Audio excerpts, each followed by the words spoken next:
So I'm going to try and talk into the camera, which is really difficult because, like I said, I want to keep looking at what I'm looking like.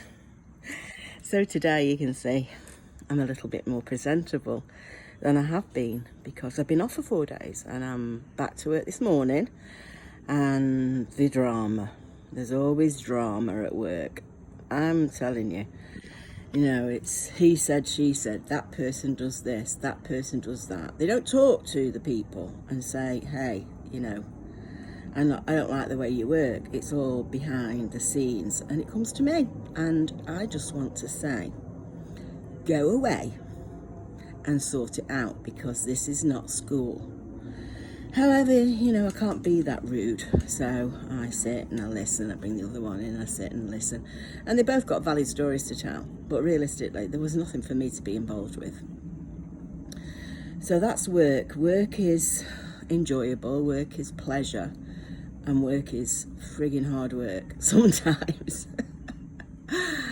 I'll tell you a story. So we have this little old, no, he's not little, he's quite tall, old guy that comes for dialysis. And he really hasn't got very much, you know, just he only has a t-shirt and a pair of trousers and the same pair of trousers and the same shoes. So a few weeks ago he had a fall and I looked at his, not at the unit, but at home. So I looked at his shoes and, you know, they were really threadbare. So I persuaded Dave to give up one of his shoes because he had a pair of his shoes because they were the same size.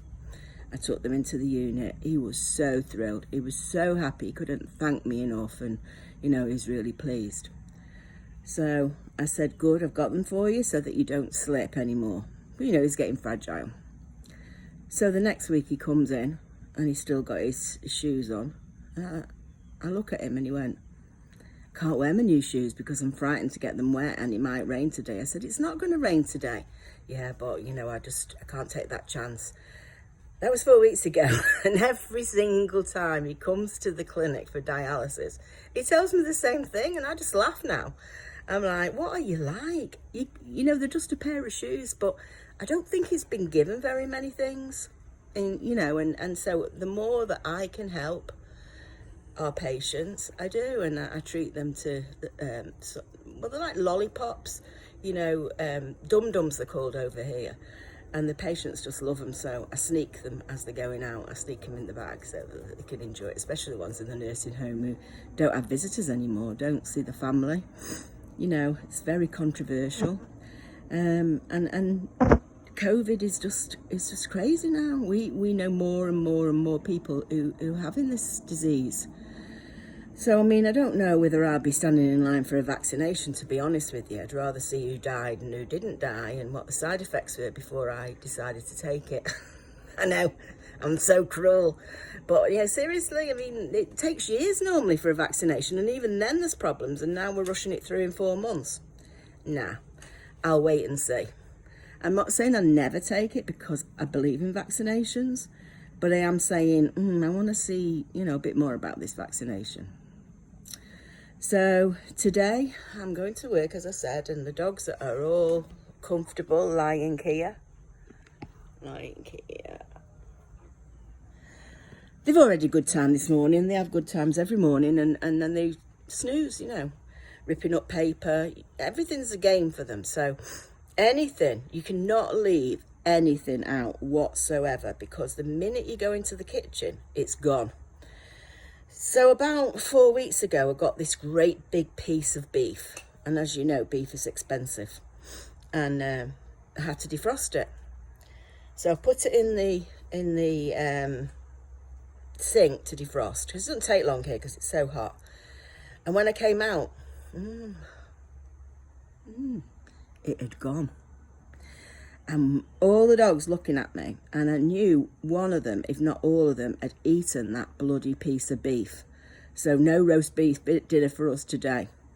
But we are learning. Yeah, 4 years on, we're learning. We put things in the microwave, we put things in the oven, we put things in the fridge so that the dogs can't actually get to it. And it doesn't matter how you punish them, how you shout at them, they just don't care. we had to put a fence up all around our yard because they were escaping and running down the neighbourhood, and it was like, you know, could hear our dogs bark and we have to go and fetch them. 9 times out of 10 they were swimming in the bloody dirty lake or a dirty pond, and you know, you'd have to get them in your car and bring them home. So we put this beautiful fence up. It cost us a lot of money. And what do I see the first morning after the fence had gone up? The dogs were actually not jumping over the fence. They actually climbed up the fence to go into people's gardens. So Dave and I were in despair. We didn't know what to do. What could we do? So I said, let's electrify the fence. So put it this way, the dogs don't escape anymore. And even though it's cruel, some of the times when the dogs, before the dogs knew that the fence was electric, they would go to it and then they would get stung and they'd be screaming and running around. It's not that bad, but it's enough to deter them to leave the house, go over the fence and go wandering around the neighbour's yard and barking at everybody. Anyway, that's the story of the electric fence and the dogs. But before I go, I'll tell you that once we put the electric fence in, we said to Abby, go down and feel that fence. And she said, oh, no. Anyway, we filmed it and she went down and she took the fence, and you can imagine she was screaming at the top of her voice. Isn't that bad? But it's enough to deter you. And then we made her friend do it as well, Chelsea. We said, Chelsea, come and touch this fence. But of course, Lisa's not touched it yet. I've been stung twice in the last few weeks. And the saga of the fence, it was wonderful. A wonderful experience. I dare you to try it.